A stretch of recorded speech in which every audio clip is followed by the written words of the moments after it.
تازہ ترین ویڈیوز کے لیے چینل کو سبسکرائب کر کے بیل آئیکن اور آل نوٹیفیکیشن پر کلک کریں تاکہ آپ کو ملے ہر اپڈیٹ سب سے پہلے۔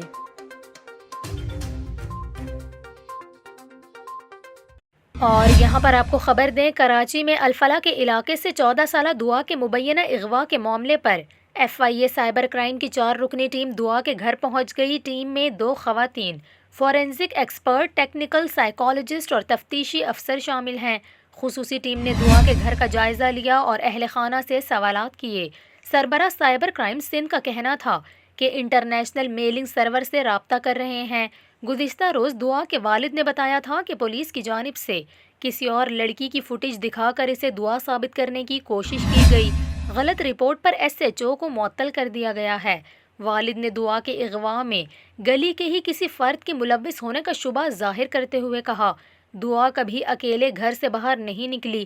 جو کوئی بھی بچی کو لے گیا ہے، خدا کے لیے زندہ سلامت واپس پہنچا دے۔